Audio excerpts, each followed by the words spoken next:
Yo, welcome to the DKQ Lifestyle Podcast with me, Marcus. And it's been a while. I'm happy to be back. I'm happy to be back then. What can I say? I'm back. So let's make it a good one, yeah? England's just won the semi final. Absolutely scorching game. I'll be honest, I want a Southgate out. I want him out. His tactics, I just would have rather pull my own eye out. Do you know what I mean? But this game, because what's winning, that international football nonsense is dead out. No one's into that no more. The ones that are winning are playing like Premier League style football, fast attacking football, bam, bam, bam, bam, bam. Case in point, fucking Spain yesterday. Was it? Yeah, yesterday. Do you know what I mean? Man just did a Phil Foden, boom, boom, boom. Even Phil Foden couldn't Phil Foden. But Lamar, whatever his name is, Phil Foden a goal, smacked it in, did heavy. Yeah, it was good. It was good. Second half was a bit but it was good. Even if they lost, I'd have been happy. All them other times, if they had lost on any of them other games in this competition, I'd have been forming. I'd have reverted back to, you know what I mean? And I'd have been at airport with, I'm joking. So, let's start this off with a bang. We're going to look at some knife crime stats. If I can find it. Bear with me. Something's going to go wrong. I'm lucky that this is recorded. I'm lucky I can hear myself. Because I ain't done this for a minute. And I'm one of them guys, yeah. If I don't use it, I lose it. Like I could literally do something every day for 10 years and then not do it for a month and I don't even know what to do. Because the funny thing is, I just do it automatically. I'm just like, yep. And if someone said, what do you do? I'm like, I couldn't even describe it to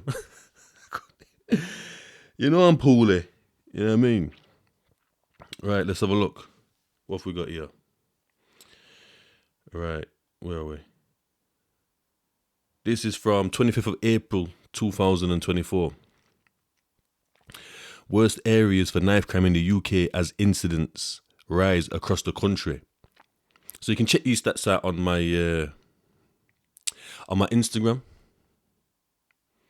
DQNQ lifestyle. Or DQNQ underscore lifestyle. I've gone mad. Let me just check, make sure that's right. DQNQ underscore lifestyle. Go to that Instagram and you can see these stats here send. So we've got 1, 2, 3, 4, 5, 6, 7, 8, 9, 10, 11. That's my countings off. Oh, it says top 10. 1, 2, 3, 4, 5, 6, 7, 8, 9, 10. No, there's definitely 11 here. For the worst areas for offences involving knife or sharp instruments, West Midlands is topping it. So this is number of offences per 100,000 of population. So West Midlands has 180 offences. Metropolitan Police has 165. Cleveland, which I believe is like, I don't know if it's like Cleveland. I think it's like Middlesbrough area, actually. Don't quote me on that. Put it in the comments. Tell me where it is. They've got 143 incidents. South Yorkshire has 110 incidents. Bloop, bloop. No, I'm only joking. I'm not even. I'd have been celebrating that at one point. Definitely not celebrating that now. It's not safe. It's not safe out here. Like, listen. West Yorkshire, is at number 5 and they've got 99 incidents. Humberside is at number 6 and got 95 incidents. Merseyside has got 91. Avon and Somerset has 84. Bristol's down in that Avon and Somerset, I believe. Essex has 81. Bedfordshire has 79 and Northumbria has 79. So yeah, it's popping off, and then there's like some next kind of heat map here. It's just looking on fire. Let me just capture these for you, man. You know what I mean? Look after you still. What else have we got? Let's get into it. I've got another map here. I don't know what this map's showing. It's just another map there. I don't know what's going on with that map there. What else have we got? Knife crime statistics, England and Wales. And this is 13th of October 2023, so it's quite a while back. Let's see if there's any stark differences in areas. Once again, Miss West Midlands topped it. They had 178 in the year 2022-23. And then it says in North Yorkshire, they had the lowest rate of 35 instances.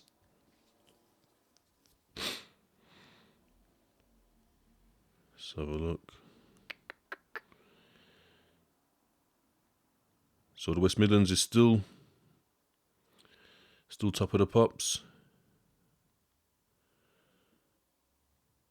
What else have we got? I don't know what this is. Oh, I see. Select an area. Let's go to South Yorkshire. See. West. South Yorkshire.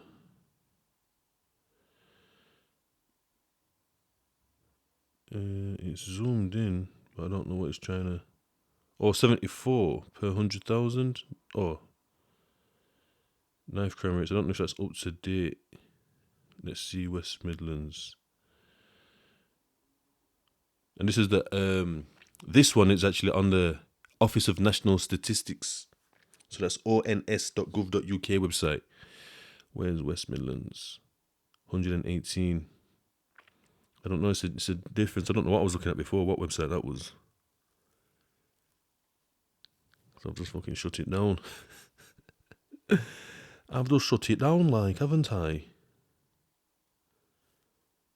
And this, the one where it tells you that West Midlands in the year 2022-2023 had the highest.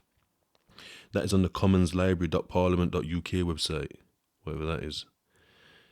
Oh, it says UK Parliament. It's got a little gate thingy up, little picture.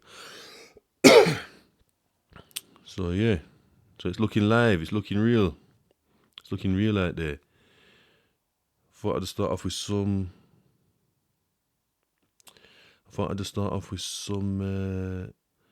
stats, but I want to talk about understanding. So let's see what it says here about understanding. Give me a sec. It's been a while. I just thought, you know what, I'm doing it. I've had this plan for a while of what I'm going to do, what I'm going to talk about, but I haven't planned. So even though I had the plan, I hadn't planned, if that makes sense. I knew what I'm going to talk about, but not how I'm going to, and I haven't done the research. Because what I'm finding is I'm just struggling with people because I'm not who I was, not who I was as in the bad guy, because I'm not at the highest heights in terms of like my transition, my change into who I am today. I'm less of that guy, but still million miles away from the old me. Sorry, I need to burp. Still a million miles away from the old me, but not at the highest heights of where I want to be again. And it's because what I'm coming again, obviously there's been some issues in my life, and it stopped me from being able, because what I found is I'm just in this cycle with these people just going round and round over the same stuff, and I've lost understanding. I'm gaining some of it back, but I'd lost some understanding because I'm failing to help them understand. So because where I would be able to take someone to either some depths of themselves or some heights, or just progress on from talking about this to this to this to this to this. I'm just constantly talking about this, and it just goes round and round and round. We never go forward. So I've lost the ability, well, it feels like I've lost the ability to go further. So they have me chasing my tail with them to where I'm chasing my tail with myself. No pun intended. You know you are. Anyway, forget all that. And there's a couple of people like that in my life, in my personal life, where I'm just going round and round and round, and it drives me mad. But it's because I've lost understanding about who these people are, what they're capable of. I have too higher hopes for these individuals. So these individuals aren't capable of grasping it. So, but I believe that they can, and I want them to. So it's becoming an issue. It's becoming a real big issue because they can't understand, and then I'm not understanding, they're not understanding, and then I'm getting onto them about understanding, trying to explain understanding. It's just getting mad. And it's not just in my personal life, it's in my work life as well. So just in case anybody at home is struggling with it, this is also to remind myself. So I just tried to find some stuff. Now, it's not exactly how it came about what I'm using, because we didn't, where I went, that therapy that I did, there was nothing written down. It was just all people sharing their knowledge. So obviously there's a counsellor there, there's a therapist there, and then there's other trained staff there. There's other trained staff there. And then obviously there's the lads that have done their work where they've got the insight into themselves and unlocked it, and then obviously moved on and grown, and then able to share that. So there's nothing written down. You didn't write nothing down. If you did write something down, you've just done it yourself in your cell, just on like something like, oh, remember this memory and this, that, and you're just writing a few bits back down. Like, so it wasn't like a course or anything where some people, I believe, think it's a course, but it's not. So I've got here some stages of understanding. So I'm just going to read it out as I see it, so that I'm not fucking just reading it and just quiet. So I'm just going to read it out as I see it. So it might not be correct, because obviously there's different understandings about different things. But I'm trying to find the understanding that's just global, as in global, I mean as in understand. This is getting mad. Bare use of the word understanding. Where you have local and global in terms of it's something that just affects yourself, or it's something that affects like a large group. So that's what I'm saying, large group. It says stage 1, know. What must the learner know? Oh, this is about education, so that's what I'm saying. But still, to understand something is to learn something. Do you know what I mean? It's to gain knowledge in that thing or person. So let's check it out, yeah? Stage 1, know. Apologize. What must the learner know in order to be successful? So that is quite useful. It's 4 stages, by the way. Stage 2, use. What skills and abilities make the learner competent in putting stage 1 knowledge to use? Now, that's one of the things that I keep saying to especially one individual. Like, I give them the knowledge, and then I let them know how to use it, but they never use it. So then they go round and round and round and round. So what it is, just said is like 4 stations, yeah? You think this, and then this, and then this, and then this happens, and it starts again. It goes this, and this, and this, and then it starts again. Whereas when it's getting round to somewhere, you need to break the mold and go around somewhere else. So you're not just going round and round here. You've like found something better to do, you found a better pattern. But this person never utilized the information given. So let's see what's next. Stage 3, expand. How can students leverage their stage 1 knowledge and stage 2 abilities to attack abstract or complex ideas? So that's another thing as well that I believe that this is saying. Let me see what the next one is. Stage 4, surpass. How can students integrate their understandings to hypothesize, test, and refine complex ideas? And that's another one.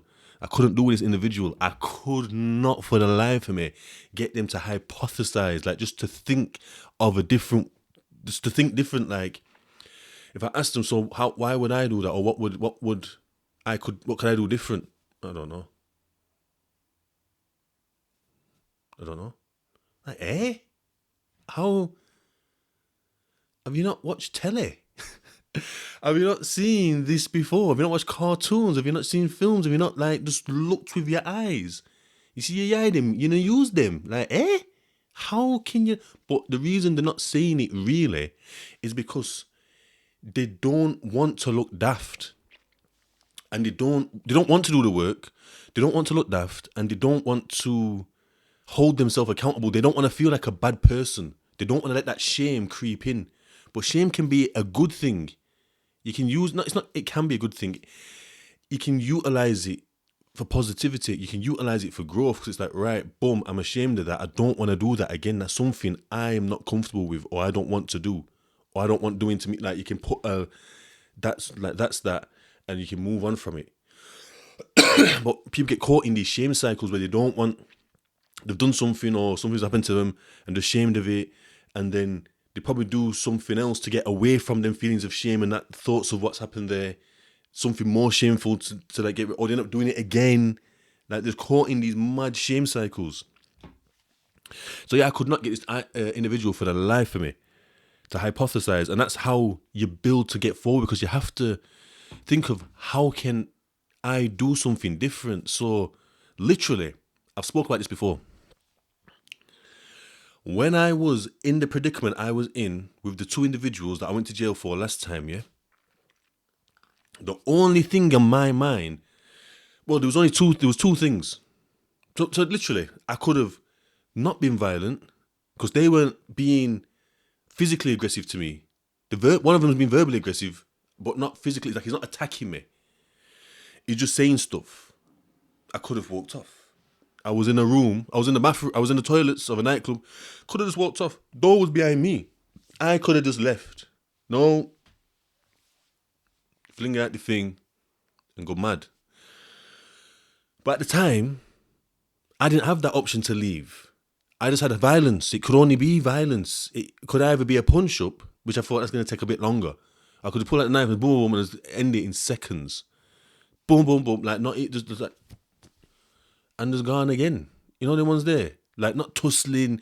Obviously, if you know, and you're in a tussle, things are getting pulled and rip. I didn't even have the hair back then still, so it would have been different. Obviously, I wasn't wearing the glasses either, so. But boom, they might catch you one lip or something and blood it. I mean, it's all mad a bit. Like the two, like, it could have got a little bit messy. Like, no. Done. I couldn't hypothesize at the time, to be honest. So I'm getting onto this person about not hypothesize. I couldn't have. There's nothing more I could do. But it's only when I'm thinking now. It's only when I'm thinking. People are holding me accountable on this in this therapy thing. When we're sat in this group, I mentioned all this before. Look at the last episodes, past episodes, and they're holding me accountable. So when I'm saying, yo, you know what I mean? Like, that's how you're doing it. I can't even think about it. Like, of course you've thought about it. I'm like, huh? But it's when you're thinking. So obviously they're holding me accountable. They're making me think like, oh, well, maybe there was. Maybe it was a decision of mine. Because I swear it wasn't a decision. It was just impulsive. They're like, no, you're just thinking fast. So on the TC, learn to slow the thinking down. Because the thinking is, it's just survival mode. You know how it goes. Grew up in a mad house.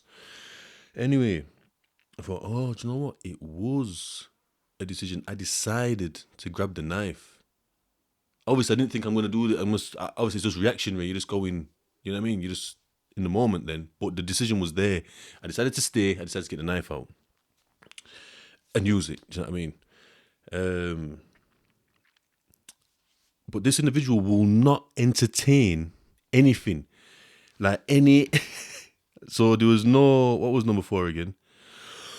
So this has been driving me mad. Driving me absolutely bonkers. Because I know that there's steps past this. Because they can't just start doing it to get us rolling. Do you know what I mean? So they're not even making a snowball for us to roll it down for it to become a bigger snowball. What the fuck? I can't even think of the fucking thing. But you know what I'm saying? Things snowball. And they're not building a little thing for it to roll and become a big thing. Like, they're just not starting. It's like, oh, I don't know. I don't. Do you know what I mean? Because they're just too scared of facing their own stuff, thinking it's going to be... The thought of pain was holding them back from actually feeling pain. Not to say there was going to be any pain anyway, because I wouldn't have guided it that way. Do you know what I mean? Anyway, so pass. How can students integrate their understandings to hypothesize, test, and refine complex ideas? And this is being solution-based, developing solutions to the situation. Because now, me just leave. If anything gets a bit tutti-fruity, man, I start getting a bit weird and that, like... I think, well, I'm gone. You know what I mean? Got me 2 feet, got me shoes. I mean, eject my car, just jump and just leave. Or don't even go. Because at one point, it was like, you can only go, you know what I mean? Oh, I'm going there, I'm going to have to pick up that one there and just hold that, the flim-flam, bring that. And if it gets mad, it gets mad. We're getting mad. It's like, how about you don't go to the place where I drove through town a couple of weekends ago, and I'm just looking through. There's like a place in there's a place in town. It's just got big glass windows, yeah. And it's like, I'm looking through. What? And then I was looking through the window, yeah. I'm thinking, oh my gosh. I was looking and thinking, oh, look. I'm thinking, look. The man's got his hood up. They've all got hoodies on. Like, what are we doing? Like, he's got a hat on. Like, pull down, look like. I'm thinking, hey, we're in a nightclub here. What are you dressed like? What we doing here? Like, what are you wearing? And I think it's cool. I'm glad they're wearing that. Because if I was somewhere else and I didn't know what the club... Obviously, I know that club's that club there, one of them ones there. You know, I don't go down there, so... But if I was somewhere else, I'm glad that people wear clothes like that. So when I'm looking, oh, I'm not going in there. I'm not going in there. I said, oh, I don't care. I'm not going in there. Let's go to the next one. Go to the next one. Just bare quiffs and belt and say, oh, I'll go in there. I'll go in there, mate. Mate. I'm not going in the mad place. Why? You must be mad, bro. You know what I mean? But like I say, just got to hypothesize and just think about. So hypothesize basically means just think of what could happen. Just make things up, make scenarios up. Do you know what I mean? Could not get this individual. There's a couple of individuals in my life that I just can't, like, they're just not having it. It's mad. It just gets mad. Let's have a look at this one. Not sure what that one's about. So I know what I'll do. I'll stick that up. I'll stick that up on the Insta as well. DQNQ_lifestyle, my G's. Big up everyone that's been listening as well. Big you all up that's been listening, watching. Me see the analytics going up even though I'm not doing nothing, you know. But I've been wanting to come back. but we have a couple of other things that me I do. And did the book? Where's the book? It's not here. Got a book out. Contents of a Spilled Mind, the anthology by Marcus Brown. Hey. Amazon. If you're in the US, $7.99. And if you're in the United Kingdom, £6.25. Boom. It's got 4 stories, a bunch of poems. The poems are obviously straight, real life things. You know, I'm not going too much in the poems, but the poems are just straight from the heart. It's got 4 stories. One of them like a sci-fi thing. It's in a prison. It's about prisoners getting abused by officers that are giving them injections of a drug. You'll have to think, and the consequences of that, what's going to come next. So that's going to be its own series. There's one about what happens between death and hell. So that follows 4 people's stories, that how they died, the circumstance leading up to their death, and then as there's 4 chambers from when you die, you go through these 4 chambers in order. You start off. So there's 2 women and 2 men. You start off with the first woman. And as she moves on to the next one, you don't follow her. It starts on the second one, the second guy. So he'll have already been in the first chamber, now he's in the second chamber. Then as he moves on to the third one, it starts with the third woman who's already been through these. Do you know what I mean? So I'm trying to do a different thing where there's 4 chambers, 4 people, and I'm showing you what it happens to them all. It's the same process. But yeah, you'll get it when you're reading it. There's a little bit of a twist in the first one. There's one. What's the other one? Oh, one that's like prison letters. One-way prison letters from a person writing out. So it's basically like the they see it in as well. But anyways, there's letters of a person writing out to his people, and how he changes. He goes through a process like myself, like goes in as one guy and he goes to therapy and realizes certain things, and it's got like the knowledge that he picks up and understanding that he gains. And the final story is about how mad it can get in 5 minutes. So obviously it starts off, man checks his watch, he's on his way to the shop, and then over the course of the next 5 minutes, he's going, it's mad. Life is mad on these roads, yeah, and things can change. Like, you think that's happening in the roadside, mad, you know. So yeah, pick that up. DQQ. Contents of a Spilled Mind, the anthology by Marcus Brown, Amazon. Check that out. Big up everyone that's bought it. The idea behind that as well, yeah, it's just something that I wanted to do from prison. It was just like my own personal achievement. So obviously I wanted to do like competitions. So I did like a fitness competition. So I was like, tick that off. Wanted to do charity events. You know, I've done like 3. And another one was being published. So I've had a poem published in the National Prison newspaper. I've had poems published in a book, another poem book. When I won the competition, the Tomato Centre thing, a bunch of my poems off. And then I wanted my own book to put on my own bookshelf. Not this bookshelf, because I'm not using it for books. But I wanted my own books to put on my own bookshelf. And that was it. Just wanted to just get it done. And that would have been me happy. But I sold a few copies, do you know what I mean? So, can't complain, man. So yeah, big up everyone that bought it. Love you all, man. I mean, support's real out here.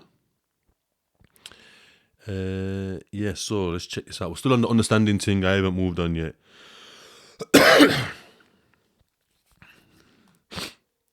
Right, that's not what we're kind of looking at here. Let's have a look what's going on here. The art of understanding and being understood, part 1. That's looking a bit heavy, a bit wordy. Empathy versus understanding. I thought this was a very good one because this person that I'm talking to has got like zero empathy. Like zero. They've got tons of sympathy. Poor you. But can't put themselves in the other person's shoes to be like, whoa, is that what you're going through? Like, do you know what I mean? You're thinking, whoa, shit. Like, this person's got no connection to their feelings to understand when someone else has that feeling. So when they don't understand their sadness properly. So that when someone says they're sad, they don't get it. It's like, because they think their feelings are more important than anybody else's. Do you know what I mean? Which I was really shocked at. Could not believe what I was hearing. Right. It's looking a bit longy. Hey, hello. Right. Let me look at that. Let me stick that in. So let me stick that in you now.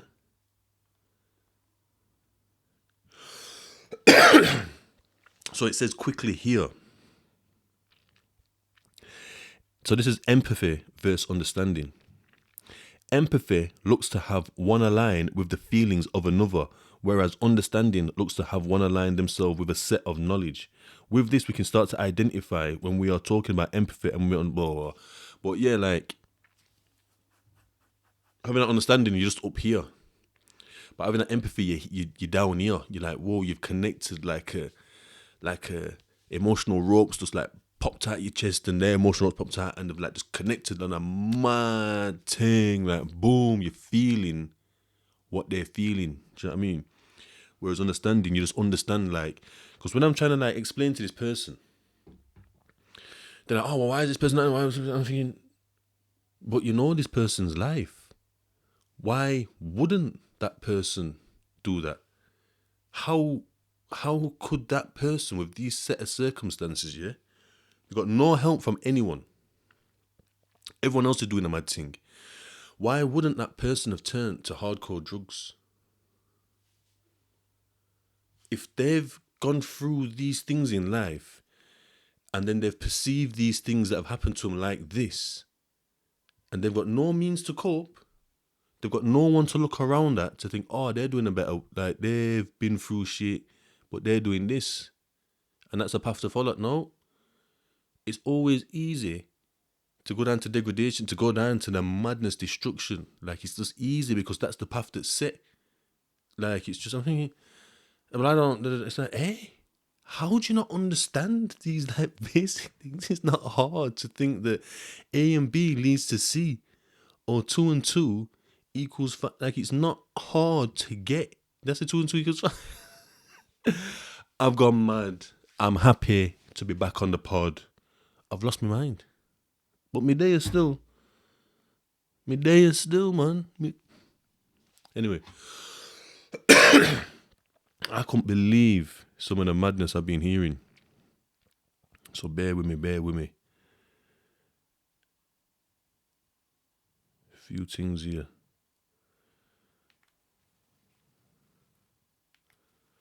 Empathy versus sympathy. Empathy, you are active, understanding someone's feelings as if they were yours and getting to the root of the problem, offering comfort. Sympathy is passive, feeling sorry for someone from your own point of view, offering unsolicited advice and passing judgment. Sounds like I'm doing that now. Sounds like I'm doing that now. You know what I mean? What a bugger. I'm being But yeah, the understanding thing.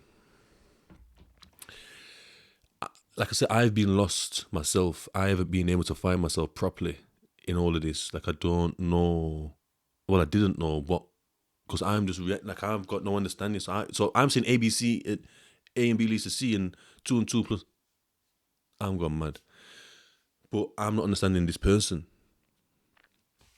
and I'm struggling to understand this person because this person's doing more stuff. So the more I'm around this person, how can I say? It's just making me like ill. Like I'm just losing like who I was. Like I had to just get away. You know what I mean? Some people you can get away from, some people you can't. And if you can't work with them and they don't want to work with you, boom, it's like cool. All right, no worries, safe. You do you, and I'll do me. Because you're happy with that. I'm not happy with that. I'm happy with this. So I'm gonna go here and do me here. You know what I'm saying? You don't get it. So yeah, for me to be able to first understand that I've lost understanding, that sounds mad. And then obviously now I need to nurture it back because it's something that's not being nurtured. It's something that's been lost bit by bit, lowering and lowering. My understanding's been lowering, and my reactiveness has just been rising. And it's coming out left, right, and centre, affecting various stages of my life, whether it's love life, work life, home life, every life. I'm just going mad. You know, the ones there. So removing such a big thorn from the paw. I'm a Leo. Rawr. It's one of the first steps. It's recognizing these things. Alhamdulillah. And yeah, I'm able to. Well, what I need to start doing now, which I haven't really been doing, I've had little flits and that, but I need to start obviously like gaining my understanding back by utilizing the information. So thinking about things, thinking about what's this person doing, why was they doing that, what they're doing. Do you know what I mean? Understanding that, thinking, yeah, they're coming from that situation, relating it to myself, and just being able to move forward with it. Moving forward, that's another thing that we're getting stuck with this individual. So do I move forward with it? So if I was to think about why they are being like that, which I do understand, but because it was something that we needed to work on, I couldn't understand because it wouldn't benefit them. Because they needed to take accountability, which they saw as blame, and then were doing everything they could to shift blame. They didn't want to take accountability. They were just constant. Their brains just quickly firing into how to get out of this blame. Oh, this memory. Oh, that thing there. Like boom, everything was just to get out of accountability. Thinking that accountability is disempowering, but it's because that just shows that you're not taking accountability. You're blaming yourself, which is accountability. I would say accountability and blaming yourself is very similar, but it's not the same. Because accountability, when you make yourself accountable for things, you then empower yourself to be able to do something about it. Like, yeah, do you know what? That's right, I did do that, and the reason I did that is because of do. So what I can do, which is moving forward, because you're getting that information, that understanding what's going on, or you're sharing that understanding, is I can do, and then you can action that and do that thing, and then that you've moved forward. Do you know what I mean? So you took accountability, you understand why, this is what you're going to do, and then you do it. Do you know what I mean? They're the steps of moving forward. And being able to move on, and you can continuously do that. So that's how you just climb the mountain. Do you know what I mean? So you recognize this, took accountability for this. This is the reason why. This is what you're going to do. This is how you're going to action it. Take accountability. This is why you did it. This is what you're going to do. Take it, and you keep climbing the mountain like that. Do you know what I mean? And you'll just get more to a point where the thing's probably almost obliterated. It's almost gone. Do you know what I mean? But something that stay the same. Do you know what I mean? Because you just got to keep working on it. But this person, so like I said, so if someone's like disempowered, it's through self-blame. They're blaming themselves. Do you know what I mean? And maybe shame's kicking in. You know, the ones there. Because being accountable empowers you to take action. Like, right, this is what I'm going to do. But blame's like, I know, what am I doing? I didn't mean to do that. Do you know what I mean? It's like, what? Put your big boy pants on. I need you to fix up right now. Come on. Come on. Yo, it's hard. Don't get me wrong. But once you're there, you're there. Do you know what I mean? Literally starting it and you're almost at the finish line. So if you're this far away from it, people think that like starting it, they're just going to be like right here. When nah, if this is the start and this is the finish line, you starting to take accountability or you starting to like work on your emotions or you're almost at the finish line. You're almost done because you started and the start is the big thing. And that's the DQ, NQ, don't quit, never quit, because you get on it and you stay on it, bruv. Just keep moving forward because we can all go mad and beat people up and shout and swear and cuss and broke down this and leave jobs and take drugs and drink until oblivion and just do a madness. Just go down. We all can. That's the easy route, bruv. That's the easy route. But nah, don't quit, never quit. Get on the path, stay on it, and just keep moving forward. Do you know what I mean? Well, imagine just getting into a marathon, yeah? And then someone just turns around and starts running back the other way. Imagine Mo Farah just like stopping. It's how long is it? 20 miles or something, yeah? 20 miles marathon or whatever it is. Let's just say it's 20 miles. And then after like a mile or two, it turns around and starts sprinting back the other way, like, what? And like I said, sprints past the start line. And that's what it's like, innit? So, just say you've had a job for like fucking 10 years and you've got some like fucking, just say you got 10 grand saving and you've got like a fucking 10 grand car or something. And then, but when you started off, you had like nothing kind of thing, but you didn't have no addictions either. All of something mad happens in your life. You hit the drink or the drugs or you just run mad girl or mad man, yeah? And then like you stop going to your work, so you got no more money coming in. Bear in mind, just say you're under drink or something, yeah? You've blown your 10 bags. So you got no savings now. You've got rid of your car, smoked that money's gone. So there's no job, no savings, no car, probably going to lose the house or whatever, yeah? So now you've got less. Then when you fucking started that journey to get your car, your job, like 10 years in the job, and fucking your 10 bags. So this year, that's what I mean about, like, you've gone past the start line, you've gone negative numbers now because you've not even got back down to where you started. Do you know what I mean? It's like, because now you're left with addictions and then mad, like, thought patterns that are just getting you more and more fucked up because you're probably paranoid now. Can't trust no one, can't trust no fucker. Do you know what I mean? But we can't trust you. And you're around people now that you can't trust. Somebody might have done something to break your trust, but that means everyone's bad. You're letting that local situation go global in your mind. You know the ones there? Can't do that. Can't do that, bruv. Also, I was thinking about something. I think this is very important. Sorry about the coughing. I don't know where it comes from. Every time I'm on the mic. Yo, I was going to bust a lyric, but that soon comes. That soon comes still. But anyway, yeah, so if for the people that are just listening, if I keep fading in and out, I'm going mad in where my head is at. Like, I'm just so happy to be back on the mic. Anyway, I was watching RTM podcast, as you know I watch. Really the most Young Sprays thing. Yeah?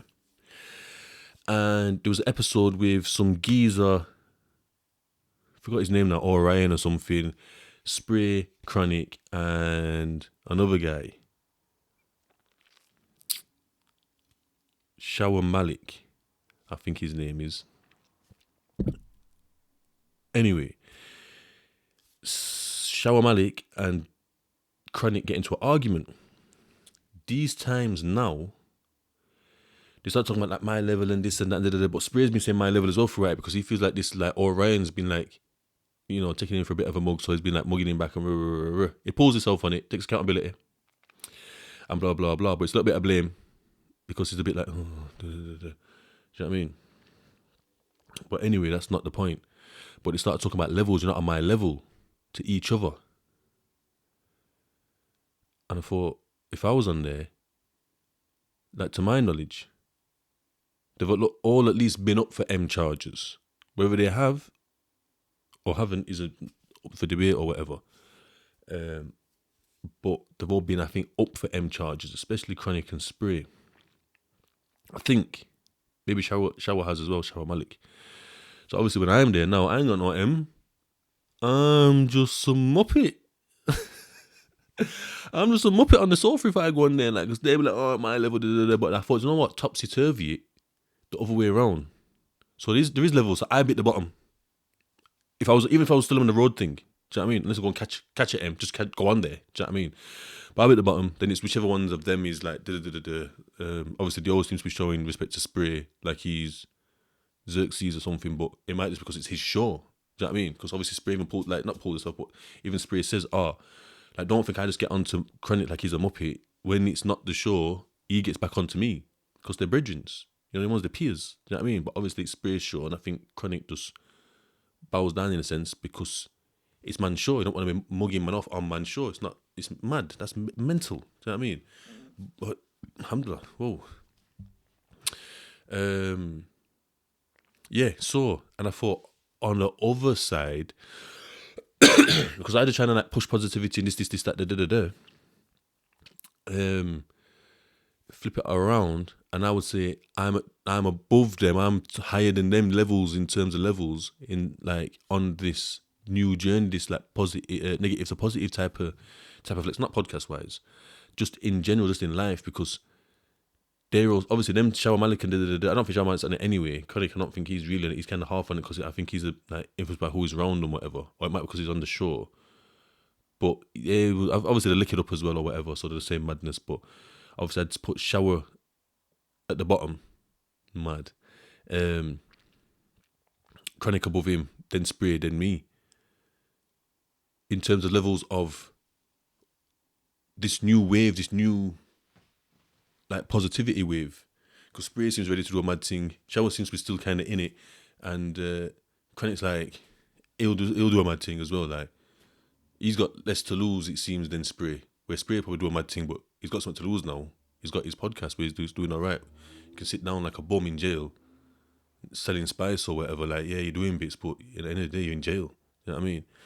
But yeah, I thought I'd just say that. You know what I mean? Like it was just a bit of a. We're always talking about levels. You're not on my level, bro. And I did it, and I thought, on a positivity thing, you're not on my level. You know what I mean? You haven't got the insight, the knowledge, or awareness that I've got. Like in terms of like just allowing things, you're quick to like get into arms. You know what I mean? Like I just kind of allow it. You know, the ones there. But anyway, don't wanna go too man, bigging myself up. Yes, so the Jay Slater thing, if you've heard about it, if you're from the UK, you know about it. If you're not from the UK, Google it, Jay Slater. Go to my Instagram and you'll see couple things. Anyway, so this Jay Slater, young lad from the UK, gone to Tenerife, gone missing. That's what we knew at first. Then it seems that like these posts were coming up on Facebook, whether they're real or not, we don't know. Saying that my man is involved in drugs over there. So someone's put some post up, yeah, saying I'm part of this group of people that are over there. We go over there and we sell drugs for this mafia. There's a few of us, and then there's one girl in particular that's the head of it, and she's the girl that's supposed to be like really close to Jay, because Jay's gone over there like, oh yeah, I'll do it too. She's lined them up. She's on like something like 20-30 bags a month for per parcel that they move, and the others are on like 6-7 bags and and they don't just do like Tenerife and that, they do IB for this guy saying, or this person saying, we go all over, this man, girl, whatever, and at the head of it is this girl, Lucy, I think she's called. Jay's supposed to holler at her, saying, yo, fucked up, I've lost a finger or something, She's shitting herself thinking, fuck, what am I going to do? Anyway, the man's come to collect some pee, give her some pee, the pee's short. She's like, oh, it's short because this one's lost 7 bags worth of drugs or something, yeah? It's supposed to be a Moroccan man, he jumped on the phone, made a few phone calls, said, yeah, no worries, boom, gone. And that's it, she's shitting something, what we're going to do. Anyway, Jay's gone missing. They're saying they've gone to the phone's supposed to got found in the mountains. Like, that's the proper story as well, the phone. But he's saying, nah, we went to, I keep saying he, but this person's saying, oh, we went to the hotel, phone was charged, not dead. She dropped it off in the mountains, we caught a taxi or whatever, got over them sides there, dropped it off, come back. That's looking like it's whatever. Saying, I don't want to be part of this, I don't want no to do with it, I can't believe what's happened. Mad, that's one bit. Then, if you're not from the UK, there was a girl that went missing, a girl, yeah? She's about 9 or 10 years old, years ago, about 10, 15, 20 years ago, yeah, called Shannon Matthews. She's gone missing. Like, because this girl called Maddie, something's gone missing before that. Some little cute little 3-year-old girl, she's gone missing in like Spain or something. I think it's just, I don't know if got raised money or something. I don't know what happened. She went missing years ago as well. So allegedly, the Shannon Matthews mum and her boyfriend or brother or uncle or someone said, you know what, we'll do it. We'll fucking hide Shannon.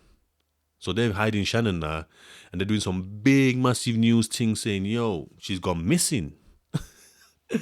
Mad. She's gone missing. Yeah. Anyway, they fucking found her about a week. So obviously all the neighbours are out. You know, it's one of them estates where we call them estates when bare people live, yeah? Where they all know each other and that, you know what I mean? They're getting about Shannon. Bare of them all day, all night. There's a TV program of it. It was a hard program still. Got one of our best actresses in there. Forgot her name now. Sheridan Smith. Look it up. I don't know what it's called, the thing, but you'll find it anyway, yeah?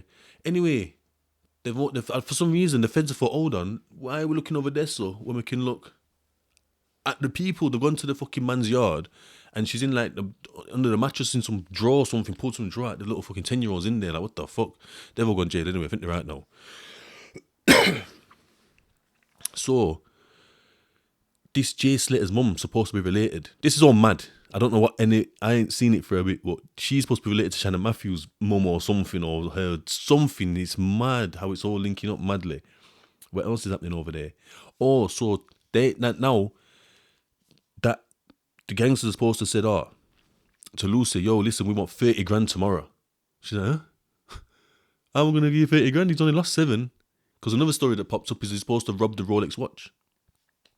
Lost these drugs, Rolex watch or whatever. Fuck knows what's happened. Anyway, so what they're saying now is they want the money for tomorrow. So they set up a GoFundMe. I'm sure you know what a GoFundMe is if you're not from the UK. Obviously, I don't know what it's on now. I wonder if you can see that. Let's see what it's on now.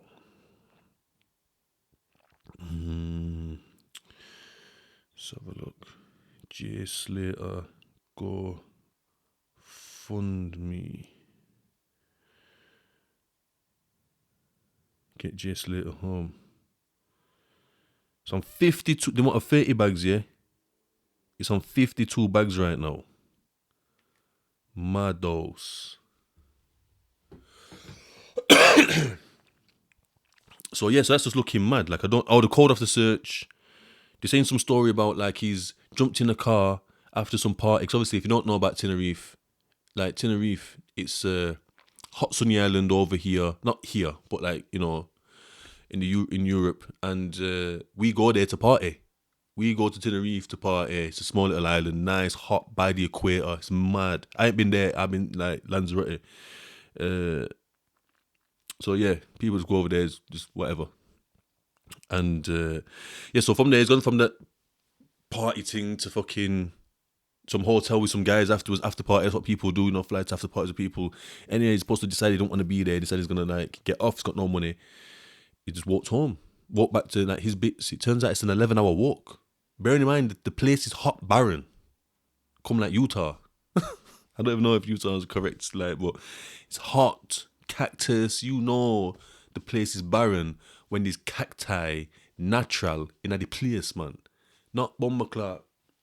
Plant, fake plant, natural, growing. It's peak, like. So he's supposed to be dead in the bush allegedly. It's all mad. It's all mad. Bring him up, get him home. Get him home, man. But yeah. Yeah, that's Jay Slater. If there's anything else, we'll find out. But it's just a crazy situation right now. It's like I said, it's supposed to be part of the mafia. But allegedly these things happen. These things, I've heard stories. I've got people that go over to them islands there. Not particularly like Mali and all this, that and the other. And the local gangsters are mad. Like they'll take you up to the mountains and rape man. If you violate, do you know what I mean? They'll take you up there, brook you up, take you up there, kill you. They'll take you up to the mountains and go mad on you. Do you know what I mean? That's what they do over in them places there. It's normal. Do you know what I mean? So this story is not too weird for me because I've heard, like not firsthand, but people have told my boy things, and my boy told me. So yeah, so it go over there, man. What else is being happening? Let me fly Pandigram. Where shall I go? Allegedly some UK influencer. Oh, she's called Leah Mai.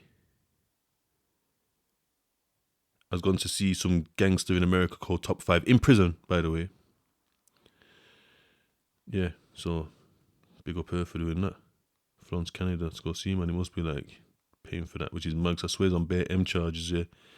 And he's paying for Gail to come see him. And what is the point? It's America as well. Like there's glass. He ain't touching nothing. Like, yeah, it's loony. It's loony still. What else have I got here?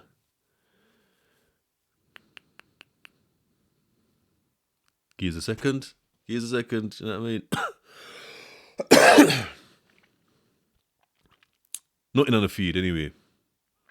Nothing on the feed right now. So don't worry about that. Can't think of any. What is happening lately? Oh! So there's been a manhunt in England. Kyle Sutton from Enfield. I was getting a trim today and it was on the fucking news. Man's gone and killed 3 women. I think it's the mum and 2 daughters. I don't know why yet. It's a manhunt. They was looking for him, but they found him. Yeah, he's catch up. But it turns out that these women are the family to like a big, either a TV presenter or British sport commentator. Is it John Hunt or something? I'm not going to look it up. You're going to have to look it up yourself. But yeah, and they said, be careful, my man's got a crossbow. Or he might have a crossbow. Like, what we're doing? It reminded me, like, one time I used to stay in Bradford about 15 years ago, there was someone called the Crossbow Killer. It wasn't even crossbow. I'm like living in Bradford, yeah? Staying in Bradford, whatever. And then I went to the local shop, buy some Rizzler and them thing there. I don't smoke no more still. There's just bare prostitutes going missing. Every time I walk past like the little newsstand, they've got like these little, I don't think they have them no more, but Bradford did at that time. Just this thing that's just for the newspaper with the headline on it.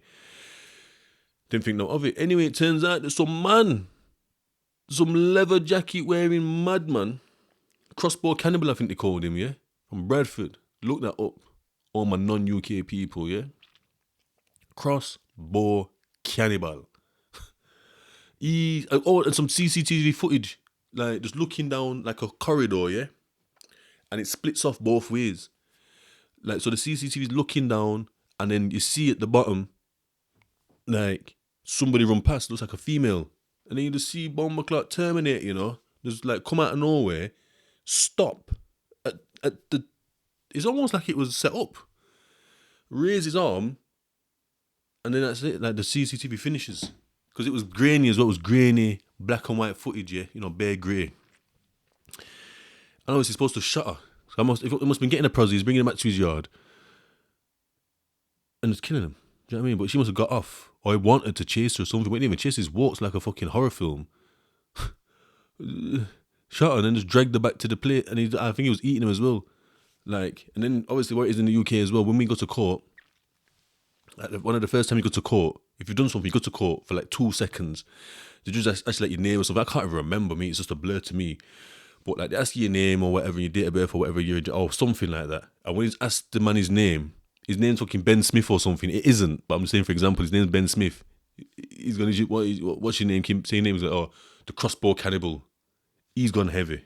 Netflix, I need you to make a film about that. And then I need you to get on this Jay Slater thing as soon as we know what's happened. Yeah? Big up yourselves. Right. So moving on. I thought I'd bring some positivity. And I'd show the growth mindset in action.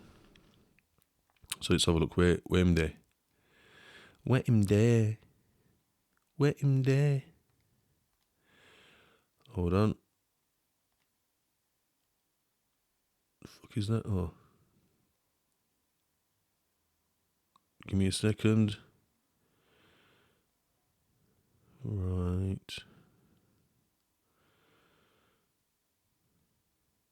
I'm getting there. I'm getting there, mate. Oh wait, I think. Oh no, that's fucking training. I'm changing the way I train people. I know you're interested. What the fuck? Where's this guy gone? I must have fucking closed it by accident. But I've literally seen it as I've opened all this stuff up earlier. Oh, unless it's higher up than I thought. It must be.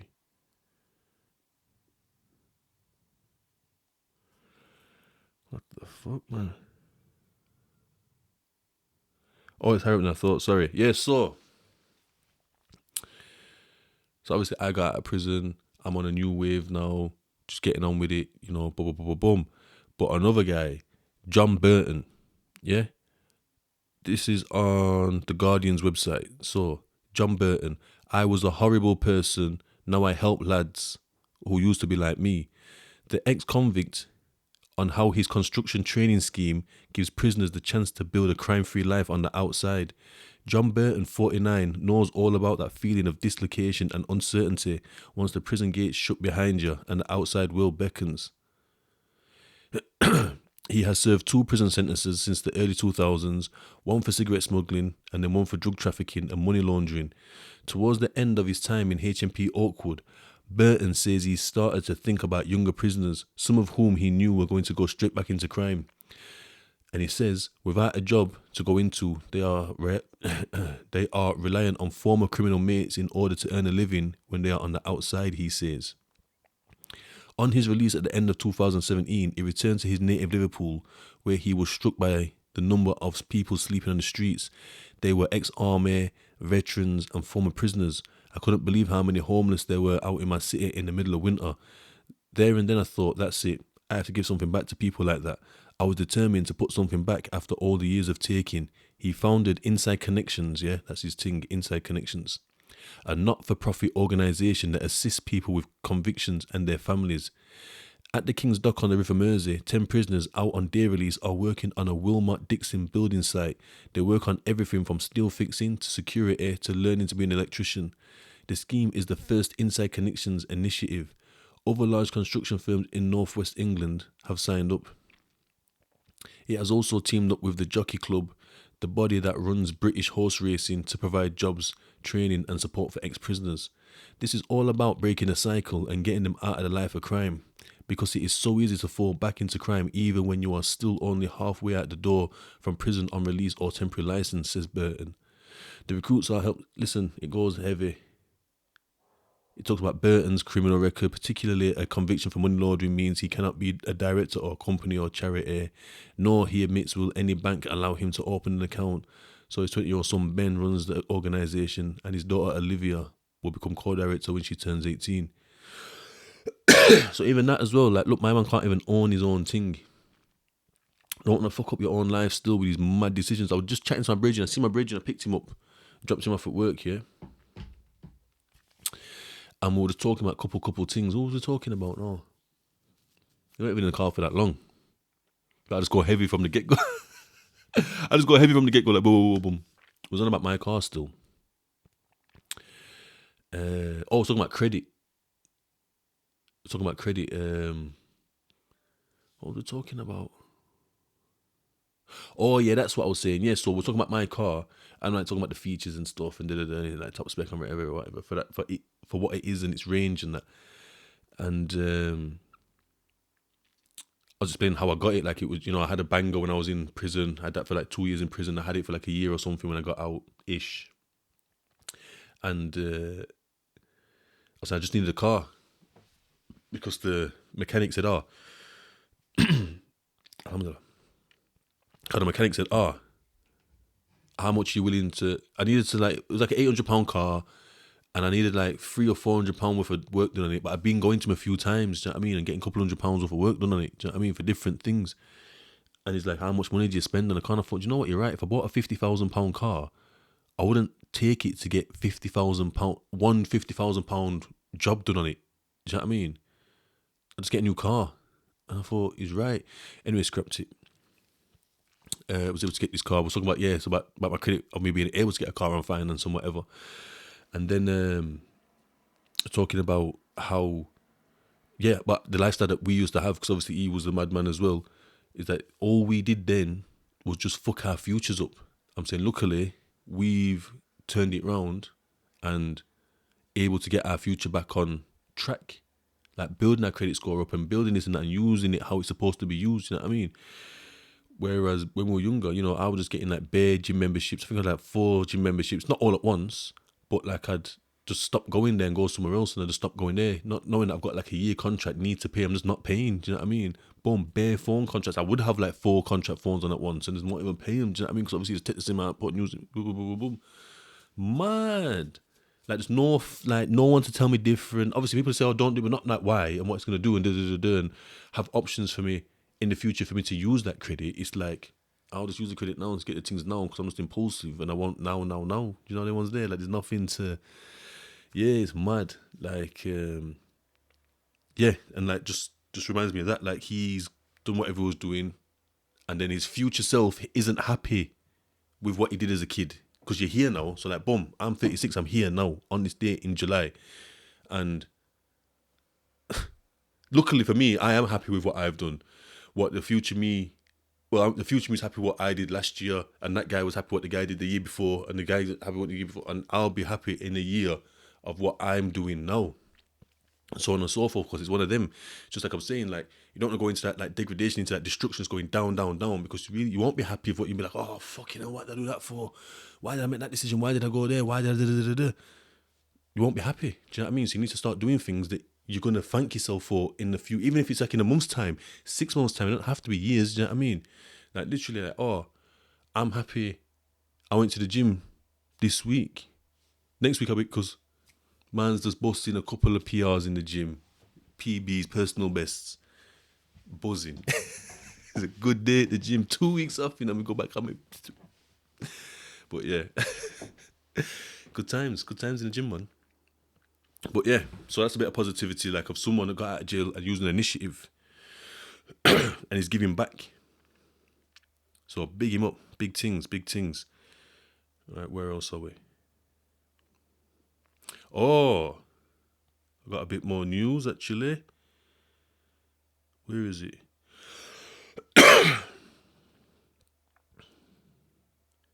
Yo, so this is The Guardian again. And this was from 2 weeks ago, 3 weeks ago. And it says prisons in England and Wales will be at breaking point in July. So this was on the 20th of June. So prison governors have been warned that jails will be so overcrowded by the second week of July that they will struggle to accept any more inmates, plunging an incoming government into an immediate crisis. The head of jails in England and Wales were informed by HM Prison and Probation Service officials earlier this month that data pointed to an operational capacity breaking point only days after the 4th of July general election. The development signals a significant logistical headache for an incoming Justice Secretary.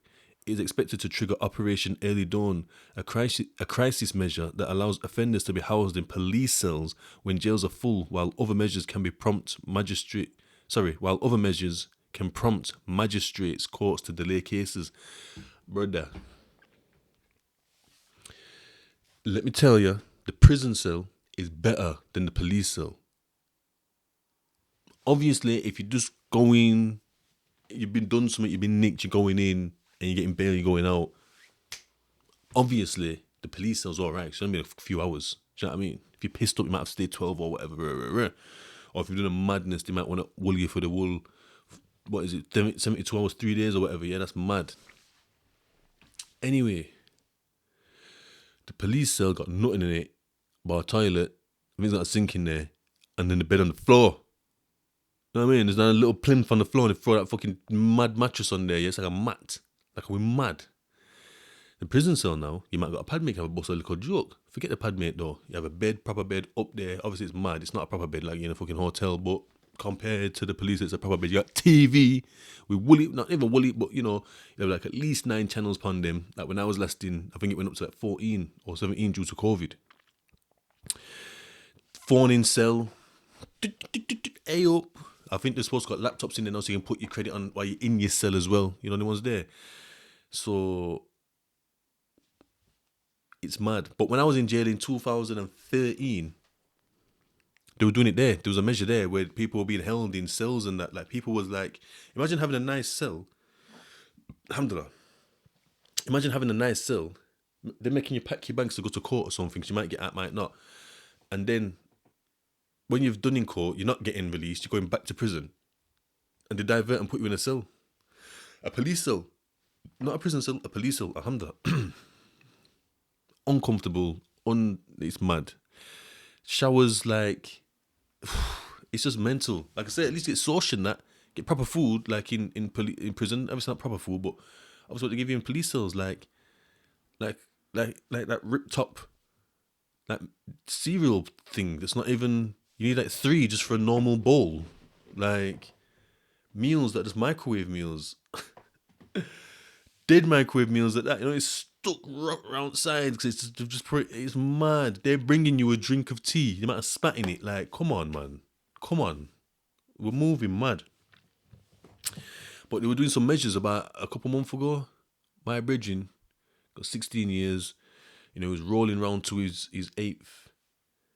May this year would have been his 8th year, yeah? Obviously, that's his release date.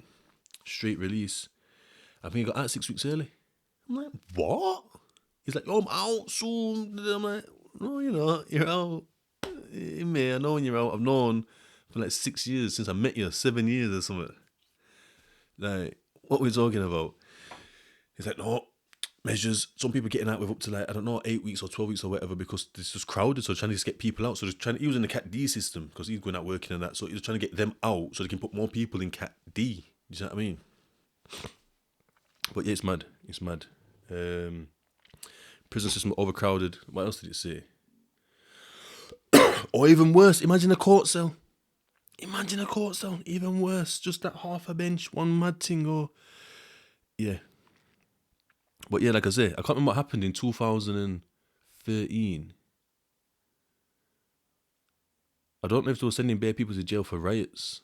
For the riots, so there was a big influx. Even though it happened in 2011, I don't know if they were still locking people up. Because obviously when I went back to jail again, even though I went back in 2015, in 2016, 17, I'm still meeting people that were in for the riots. And they'd only got like 2 years. Or 2 years and a bit or something, or had to serve 2 years. I think they'd only got 2 years. So they were still getting locked up over the 4 or 5 years after, like 6 years after, they're still going to jail after that. Right. What's my man saying? But yeah, they're putting courts on, like have your court date pushed forward so it's not, or pushed back or whatever. So you're not sitting it then and there, it's a bit further away. It's alright, actually out for longer. But on the other hand, it's shit because it's like, let's get it out the fucking way. You know the ones there? Like, it's stressed us thinking, fucking, I'm going to get 4 years in, instead of next week, it's in a month's time or 2 months' time or whatever. What else? Tom Wheatley, the president of the Prison Governors Association, said, we understand that we will no longer be able to receive prisoners from court in the 2nd to 3rd week of July. It is not an exact science, but it is very soon after the election. This position was projected some time ago. The outgoing government did not take the necessary action in a timely fashion to avoid this. This man, because they probably did it on purpose. Like, Conservatives thinking, fuck them. Like, we might not win.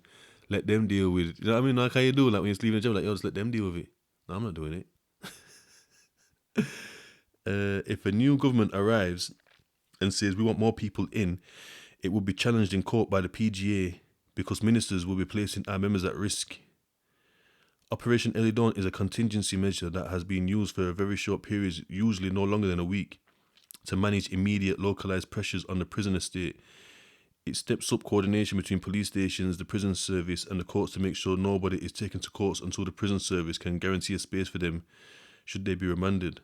According to the latest Ministry of Justice MOJ data released on 14th of June, the usable capacity in prisons across England and Wales was 88,815, while the population was 87,347. So what's that like?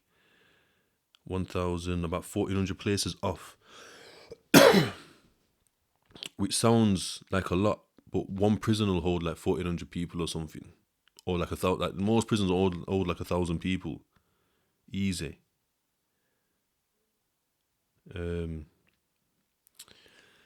So in May, Operation Early Dawn was triggered in London and the North East. Yeah, man. Mad. Thought I'd just share that. Prison systems just mash up. But yeah. Also, I thought I'd share, just to finish off, something that can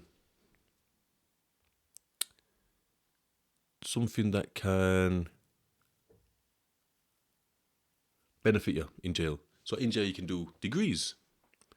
So if you ever do find yourself in there and you're doing a long time, mainly a long time, you have to qualify. I think you have to be doing a certain amount of time or have a certain amount of time left. So you can do a degree in prison. I bet people, like my mate that got out early, he did a politics degree. Was it politics? I think it ended with a politics degree because he did his access course, or his first year actually, it might have been. I don't know if that was social sciences, but I think it was a politics degree in the end. I met another guy who did a politics degree. And then this madman, I'm at work in the courts and seeing his name flash up on the flipping, he's next in the courtroom. I said, eh? Then I see him in the newspaper. My man's got another, he's gone mad, he's got his degree, still back to jail. Anyway, big him up, or free him up, like, when his time's done. Hopefully he learns his lesson this time. So you can do a degree, whatever the degree. Obviously, you're going to get a student, not get student loans, not going to get free bags while you're in jail. Do you know what I mean? But they'll fund it. You can go through something called the Ardman Directory. I think it is. And find funding in there. But when it comes to your second, I think they'll fund your access course, if they still do them, and your first year. But I think your second and third year, you have to get a grant or a loan. I think it's a grant, actually, which is good because obviously grants you don't pay back. So do some positivity you can get out of it. Do you know what I mean? So it's not said to go to jail to do that, but if you are in jail, find yourself in there and you have the right qualifications, like you've done your level 2s, you've got your A-levels, or you feel able to do it, because they do provide you with enough support, I would believe, because people that I know, I've met a few people actually, my other mate, I forgot what he did it in as well. So you're doing long times, a lot of people doing it. I was going to do one, but I'd prefer to do multiple courses than the one. But yeah, so I thought I'd just share, you can do degrees in prison, it can be funded. Obviously you're going to be slapped with some kind of repayments when you get out. But that's what you'll have to take on board, that your future self will have to deal with at some point. You know, the ones there. Anyway, I'm going to love you and leave you. Big up everybody. DKQ Lifestyle Podcast. Your boy Marcus. Me gone.